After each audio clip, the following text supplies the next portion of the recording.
अस्सलाम वालेकुम स्टूडेंट्स। इन दिनों हमारा मेन टॉपिक है अदलिया या जुडिशरी। इस हवाले से हम अदलिया के दायरा इख्तियार और उसके फ़राइज़ का तज़किरा कर रहे हैं।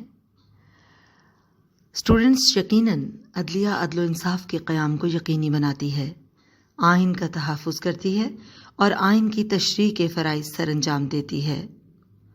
अदलिया का एक और अहम फ़र्ज़ मुल्की क़वानीन की तशरीह है। अदलिया आइन के साथ साथ आइन के मुताबिक बनाए हुए मुख्तलिफ क़वानीन की तशरीह भी करती है। आइन की मुख्तलिफ शिक़ों की तरह बाज़ औक़ात क़वानीन भी मुख्तसर होते हैं और बाज़ औक़ात मुबहिम और गैर वाज़ेह होते हैं।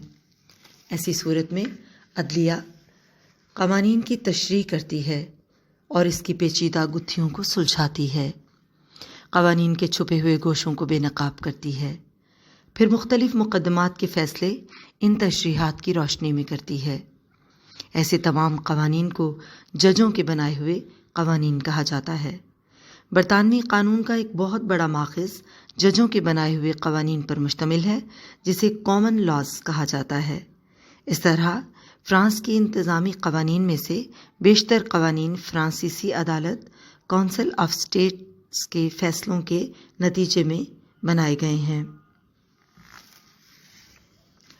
स्टूडेंट्स, अदलिया का एक अहम फ़र्ज़ अपनी मातहत अदालतों के फ़ैसलों के ख़िलाफ़ अपीलों की समाअत है। आला अदालतें मातहत अदालतों के फ़ैसलों के ख़िलाफ़ अपीलों की समाअत करती हैं। आला अदालतें मातहत अदालतों की फ़ैसला साजी में तरमीम कर सकती हैं, इन फ़ैसलों की तनसीख कर सकती हैं और साबका फ़ैसलों को बरकरार भी रख सकती हैं। आला अदालतें छोटी अदालतों के फ़ैसलों की कमज़ोरियों और उनके सकम को दूर करती हैं और इस बात का जायज़ा भी लेती हैं कि किसी ताकतवर तरीन शख्स या इदारे के ज़ेर असर किसी कमज़ोर फरीक के साथ ज़्यादती तो नहीं हो रही। इसी तरह आला अदालतों का चेक मुल्की अदालतों की समत को दुरुस्त रखता है और मुल्क में हकीकी इंसाफ के क़याम में मदद देता है। स्टूडेंट्स, अदलिया का एक अहम फ़र्ज़ बुनियादी इंसानी हुकूक़ का तहफ़्फ़ुज़ है। आज के इस महज़्ज़ब माशरे में रियासतें अपने शहरियों के हुकूक़ की पासदारी करती हैं। जमहूरी ममालिक में बिलख़ुसूस रियासतें आइन के तहत अपने शहरियों के बुनियादी इंसानी हुकूक़ का तहफ़्फ़ुज़ करती हैं। इस सिलसिला में अदलिया को इन हुकूक़ का मुहाफ़िज़ बनाया गया है। रियासती हुदूद में अगर रियासत के बाशिंदों के बुनियादी इंसानी हुकूक़ को कोई फ़र्द, जमात, गिरोह या इदारा वायलेट करे तो ऐसी सूरत में एक आज़ाद अदलिया इन हुकूक़ के तहफ़्फ़ुज़ को यकीनी बनाती है। चुनांचे अदालतें अफ़राद के हुकूक़ के तहफ़्फ़ुज़ के लिए परवाना हब्स बेजा, हुक्म इम्तनाई और हुक्म अमर जैसे इख्तियारात को इस्तेमाल करती हैं और मुआशरे में बुनियादी इंसानी हुकूक़ की पासदारी को यकीनी बनाती हैं। स्टूडेंट्स, अदलिया की एक और अहम ज़िम्मेदारी मुशावरती फ़राइज़ की अंजामदही है। बाज़ औक़ात मुक़न्नना या इंतज़ामिया को किसी क़ानूनी मसले पर अदलिया की क़ानूनी रहनुमाई दरकार होती है, तो ऐसे में अदलिया के जजेस अपनी माहिराना राय देते हैं। अगरचे उनके मशवरों की हैसियत हुक्म की सी नहीं होती, मगर फिर भी अदलिया की रहनुमाई का एहतराम किया जाता है। अदलिया की एक और अहम ज़िम्मेदारी जायदादों की निगरानी है। अदलिया मुतनाज़ जायदादों की मुहाफ़िज़त करती है। ये लावारिस जायदादों की तहफ़्फ़ुज़ का इंतज़ाम करती है, यतीम बच्चों की जायदादों की निगरानी करती है और जब ये बच्चे बलूगत की उम्र को पहुँच जाते हैं तो उनकी जायदादें उनके सुपुर्द कर दी जाती हैं। अदलिया की एक अहम ज़िम्मेदारी तक़र्रुराती फ़राइज़ की अंजामदही है। अदलिया अपने मुलाज़िमीन और मातहत अदलिया के जजों का तक़र्रुर करती है। सुप्रीम कोर्ट का चीफ़ जस्टिस सदर पाकिस्तान को मशवरा देता है और उसके मशवरों के मुताबिक ही जजेस का तक़र्रुर किया जाता है। स्टूडेंट्स, अदलिया की एक और अहम ज़िम्मेदारी मुल्क के आला तरीन ओहदेदारों से हलफ लेना है। मसलन पाकिस्तान में सदर Pakistan supreme court of Pakistan के चीफ़ जस्टिस के रूबरू हलफ उठाता है। इसी तरह सूबाई गवर्नर मुतल्लिका सूबे के हाई कोर्ट के चीफ़ जस्टिस के सामने हलफ उठाते हैं। अलावाज़ी अदलिया तौहीन अदालत के मुर्तकिब अशख़ास के ख़िलाफ़ भी कार्रवाई करती है।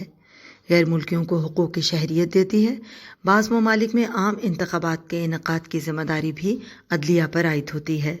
عدلیہ وصیتوں کا نفاذ کرتی ہے، یتیم بچوں کی سرپرستی کرتی ہے، مقروضوں اور بینک کرپٹ افراد سے وصولیوں کا بندوبست کرتی ہے، اور عدلیہ بعض اشیاء کے لائسنس اور اجازت نامے بھی جاری کرتی ہے۔ علاوہ ازیں عدلیہ ملک میں حکم امر جاری کرتی ہے۔ حکم امر سے مراد یہ ہے کہ عدلیہ پبلک افسران کو پابند کرتی ہے کہ وہ تمام فرائض سر انجام دیں جو کہ کرنا ان کے فرائض کا حصہ ہے اور وہ اس سے غفلت برت رہے ہیں۔ اسی طرح عدلیہ حکم امتناعی جاری کرتی ہے۔ حکم امتناعی کے ذریعے عدلیہ کسی بھی شخص کو وہ کام کرنے سے منع کر سکتی ہے جو اس کے فرائض میں قانوناً شامل نہ ہو اور وہ خود کر رہا ہو۔ اسی طرح پروانہ حبس بیجا جاری کر کے کسی بھی شہری کو غیر قانونی قید و بند سے نجات دلا سکتی ہے۔ الغرض عدلیہ حکومت کے تینوں شعبوں میں سے ایک اہم ترین شعبہ ہے۔ یہ ریاست میں عدل و انصاف کے قیام کو یقینی بناتا ہے۔ عدلیہ آئین کا تحفظ کرتی ہے، آئین کی تشریح و توضیح کرتی ہے، یہ ملکی قوانین کی وضاحت بھی کرتی ہے۔ عدلیہ اپنی ماتحت عدالتوں کے فیصلوں کے خلاف کورٹ آف اپیل کے طور پر کام کرتی ہے۔ یہ شہریوں کی سماجی آزادیوں اور بنیادی انسانی حقوق کا تحفظ کرتی ہے۔ یہ انتظامی اور قانون ساز اداروں کو قانونی مشورے دیتی ہے۔ یہ متنازع جائیدادوں کی نگرانی کرتی ہے۔ عدلیہ بعض تقرراتی فرائض بھی سر انجام دیتی ہے۔ اس کے ساتھ ساتھ ملک کے اعلیٰ ترین عہدیداروں سے حلف لیتی ہے۔ یہ توہین عدالت کرنے پر باز پرس کرتی ہے۔ یہ غیر ملکیوں کو حقوق شہریت بھی عطا کرتی ہے، وصیتوں کا نفاذ کرتی ہے، حکم امتناعی اور حکم امر کے ذریعے سے شہریوں کو کنٹرول کرتی ہے۔ یہ پروانہ حبس بیجا کے ذریعے شہریوں کی سماجی آزادیوں اور حقوق کا تحفظ کرتی ہے۔